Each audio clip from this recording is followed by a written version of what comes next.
Welcome to electronic study. बहुत बहुत स्वागत है आप सभी का मैथ की इस श्रृंखला में। आज ये मैथ की श्रृंखला में हमारी 5वीं वीडियो रहेगी, जिसमें हम समझेंगे गुणनखंडों की संख्या ज्ञात करना और साथ में कुछ अन्य प्रकार के प्रश्न भी करेंगे जो कि पिछले क्वेश्चन टेट कैटेगरी में पूछे गए हैं और इनको हम क्वेश्चंस के माध्यम से समझने का प्रयास करेंगे। पहला प्रश्न है, 60 के सभी गुणनखंडों की संख्या ज्ञात कीजिए। तो गुणनखंड की संख्या ज्ञात करने के लिए सबसे पहले हम ये नोट समझ लेते हैं। सबसे पहले हमें जो संख्या दी गई है उस संख्या के हम गुणनखंड निकालेंगे एवं उनकी संख्या के अनुसार उन पर घात लगा देंगे। अब मुख्य संख्या को छोड़कर घात में +1 करके गुणा कर देंगे। समझते हैं कैसे। देखिए 60 के सबसे पहले हमने गुणनखंड निकाले, तो 60 में सबसे पहले हमने 2 से भाग दिया तो 30 आया, फिर से 2 से भाग दिया तो 15 आया, अब 3 से भाग दिया तो 5 आया और 5 से भाग दिया तो 1 आया। अब देखिए 2 यहाँ पर 2 बार आया है तो हम 2 का स्क्वायर लिख लेंगे, गुणा 3 एक बार आया है तो 3 पर 1 की घात लगा देंगे, 5 भी हमारा एक बार आया है तो हम 5 पर 1 की घात लगा देंगे। अब जैसा कि नोट में हमने समझा था कि मुख्य संख्या को छोड़ देंगे और जो उसकी घात है उसमें +1 कर देंगे। देखिए 2 की घात 2 है तो 2 में +1 किया तो 3 आया, 3 की घात 1 है, 1 में +1 किया तो 2 आया, 5 की घात भी 1 है, उसमें +1 किया तो 2 आया और इन सब का हमने गुणा कर दिया, 3 दूनी 6 और 6 दूनी 12, जो कि हमारा आंसर होगा। यानी 60 के जो कुल गुणनखंड हैं वो 12 होंगे। आगे बढ़ते हैं। दूसरा क्वेश्चन है, 360 के सभी गुणनखंडों की संख्या ज्ञात कीजिए। तो वही वाली प्रोसेस फिर से करेंगे। सबसे पहले 360 के गुणनखंड निकालेंगे और याद रखिएगा गुणनखंड हमेशा सबसे छोटी संख्या से निकालना प्रारंभ करते हैं। तो सबसे छोटी संख्या जो है वो 2 है, 2 से हमने गुणनखंड निकालना स्टार्ट किया तो हमारे इसमें गुणनखंड आए 2 × 2 × 2 × 3 × 3 × 5। अब देखिए यहाँ पर 2 है जो 3 बार आया है तो 2 की घात हम 3 लिख लेंगे, गुणे 3 हमारा 2 बार आया है तो 3 की घात हम लिख लेंगे 2 और 5 हमारा एक ही बार आया है तो 5 की घात लिख लेंगे 1। अब हमें क्या करना है, घात में +1 करना है। तो 3 में +1 किया तो 4 आया, 2 में +1 किया तो 3 आया, 1 में +1 किया तो 2 आया और इन सब का कर लेंगे गुणा, 4 तिरी 12 और 12 दूनी 24, जो कि हमारा आंसर हो जाएगा। यानी 360 के जो कुल गुणनखंड हैं वो 24 होंगे। आगे बढ़ते हैं। तीसरा प्रश्न है, 15 की घात 25 में कुल अभाज्य गुणनखंडों की संख्या ज्ञात करें। इसमें हम क्या करेंगे, 15 के फैक्टर करेंगे यानी गुणनखंड निकालेंगे। तो 15 के गुणनखंड क्या होते हैं, 3 और 5। 3 और 5 को हम अलग अलग लिख लेंगे और इन पर समान घात यानी जो घात 15 पर थी 25 वो दोनों पर आएगी, क्योंकि दोनों इसी के पार्ट हैं या इसी के फैक्टर हैं। तो 3 की घात भी 25 कर लेंगे और 5 की घात भी 25 कर लेंगे।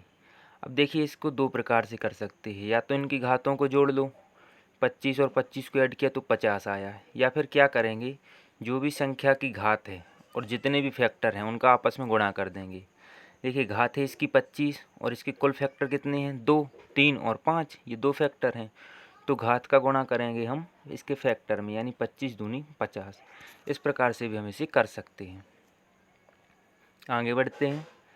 48 की घात 20 के सभी अभाज्य गुणनखंडों की संख्या ज्ञात कीजिए। तो सबसे पहले 48 के हम फैक्टर निकालेंगे जो कि हमारे आएंगे 2 × 2 × 2 × 2 और × 3। इस प्रकार से या तो हम सबको अलग अलग लिख लेंगे, जैसा मैंने लिखा है 2 की घात 20 × 2 की घात 20 × 2 की घात 20 × 2 की घात 20 × 3 की घात 20, या फिर सीधा कर लेंगे कि इसके कुल गुणनखंड कितने आए, 5 गुणनखंड हैं, 4 बार 2 है और 1 बार 1 है यानी 5 गुणनखंड, और इसकी घात कितनी थी 20, तो 4 × 20 कर लेंगे तो भी हमारा 100 उत्तर आ जाएगा। ये आपको एग्ज़ाम की दृष्टि से बहुत सरल पड़ेगा क्योंकि वहाँ सॉल्व करने में काफ़ी आपका टाइम चला जाएगा। आगे बढ़ते हैं। 2 संख्याओं में, अब देखिए मैंने कहा था इसके अलावा कुछ और क्वेश्चन जो कि पिछले एग्ज़ाम्स में पूछे गए वो भी करेंगे। तो ये जो क्वेश्चन ये पूछा गया है या इस प्रकार के क्वेश्चन पूछे जा सकते हैं, जैसे 2 संख्याओं का अंतर 14 है व उनका योगफल 20 है, तो उनका गुणनफल क्या होगा, यानी जो वो संख्याएं हैं उनका गुणनफल क्या होगा। तो x और y हमने संख्याएं मानी और x ऋण y = 14 हमें दिया गया है, यानी x और y का अंतर 14 दिया है। ये समीकरण 1 है। समीकरण 2 में क्या है, x और y का योग दिया गया है 20, यानी x plus y equal to 20। अब क्या करेंगे, चूँकि y प्लस माइनस में ये कट जाएगा और x जुड़ के हो जाएगा 2x बराबर हमारा 14 और 20 को जोड़ने पर हमें मिला 34। अब x की वैल्यू निकालने के लिए 2 का कर देंगे पक्षांतर, तो 17 हमारा आ जाएगा 34 में डिवाइड होने के बाद। अब चूँकि x की वैल्यू 17 आई है, जबकि हमें दोनों की वैल्यू चाहिए, तो हम x का मान जो है इन दोनों समीकरण में से किसी एक में पुट कर देंगे। मान लीजिए मैंने समीकरण 2 में पुट किया, तो यहाँ पे देखिए x plus y equal to 20 दिया था, तो x की प्लेस पर मैंने 17 लिख दिया, y ज्यों का त्यों रहा और 20 भी ज्यों का त्यों रहा। अब 17 का फिर से पक्षांतर करेंगे तो वो उस साइड जाके 20 में से घट जाएगा, तो हमारा y की वैल्यू आ जाएगी 3। और क्वेश्चन में पूछा है उनका गुणनफल, यानी x और y का गुणनफल। तो x हमारा था 17 और y हमने अभी निकाला 3, तो 17 तिया 51, जो कि हमारा आंसर हो जाएगा। आई होप कि यहाँ तक आपको सब कुछ समझ में आया होगा। आगे बढ़ते हैं। भाग का एक प्रश्न था जिसमें एक छात्र ने किसी संख्या में 36 के बदले 63 से भाग दे दिया, यानी 36 से भाग देना था, उसने गलती से 63 से भाग दे दिया और उसे उत्तर मिला कितना, 24। तो सही उत्तर बताइए, यानी यदि वो 36 से ही भाग देता तो सही उत्तर क्या आता। आइए समझते हैं इसको। देखिए पिछले लेक्चर में मैंने आपको बताया था भाजक, भाज्य, भागफल, शेषफल की प्रॉपर्टी, वही चीज़ यहाँ पे काम आएगी। समझते हैं। यहाँ पे चूँकि हमें 36 जो है वो भी भाजक है और जो 63 है वो भी भाजक है, लेकिन हमें 63 की आधी वैल्यू दी गई है और 36 की सिर्फ हमें एक प्रॉपर्टी दी हुई है, तो हम 63 से इसे सॉल्व करेंगे। तो भाजक गुणा भागफल क्या होता है, भाज्य होता है, तो हमें भाज्य ही निकालना है सबसे पहले। तो हम क्या करेंगे, 63 और 24 का गुणा कर देंगे और हमें निकालना कितनी से, 36 से, तो उसमें 36 का हम भाग दे देंगे, तो ये हमारा कट जाएगा और हमारा आंसर आ जाएगा 42। ये आपको समझ में आ गया होगा। अब समझते हैं एक और सवाल, देखने में जो काफ़ी बड़ा लग रहा है लेकिन ये काफ़ी इजी है। देखिए 2 की घात 17 गुणित 6 की घात 31 गुणित 7 की घात 5 गुणित 10 की घात 11 गुणित 11 की घात 10 गुणित 21 की घात 12, और इसमें पूछा है इसके कुल अभाज्य गुणनखंडों की संख्या बताइए। आइए इसे समझते हैं। देखिए सबसे पहले वे संख्याएं जिनके फैक्टर हो सकते हैं उनके हम फैक्टर कर लेंगे। जैसे 2 की घात 17, यानी 2 का कोई फैक्टर और नहीं हो सकता, तो इसको ज्यों का त्यों लिख लेंगे। लेकिन 6 है जो, वो 3 और 2 में टूट सकता है, तो इसे हम तोड़ लेंगे। 2 की घात भी 31 लिख देंगे, गुणित 3 की घात भी 31 लिख लेंगे, गुणित 7 के भी फैक्टर नहीं होते, इसलिए 7 को भी ज्यों का त्यों लिख लेंगे। अब 10 की घात 11 है, यानी 10 के फैक्टर हो सकते हैं 2 और 5, तो 2 की घात भी 11 और 5 की घात भी 11, गुणित 11 का कोई फैक्टर नहीं हो सकता, तो 11 को भी हम ज्यों का त्यों लिख लेंगे। लेकिन 21 के फैक्टर हो सकते हैं 3 और 7, तो 3 की घात भी 12 लिख लेंगे और 7 की घात भी 12 हम यहाँ पे लिख लेंगे। अब क्या करना है, यहाँ पे देखिए 2 हमारा जो है 3 बार आया है, एक बार 2 की घात 17, 2 की घात 31 और 2 की घात 11। तो इनको इकट्ठा लिखने के लिए हम 2 की घात 2 पर जितनी भी 2 की घातें हैं सभी को जोड़ लेंगे, यानी 2 की घात 17 प्लस 31 प्लस 11 गुणित 3। देखिए हमारा 2 बार आया है, एक बार 3 की घात 31 और एक बार 3 की घात 12, तो 3 की घात 31 और 12 को हम जोड़ लेंगे, गुणित 5 की घात 11, चूँकि 5 एक ही बार आया है हमारा, गुणित 7 हमारा 2 बार आया है, एक बार 7 की घात 5 और प्लस एक बार 7 की घात 12, गुणित 11 की घात 10, ये हमारा एक ही बार आया है।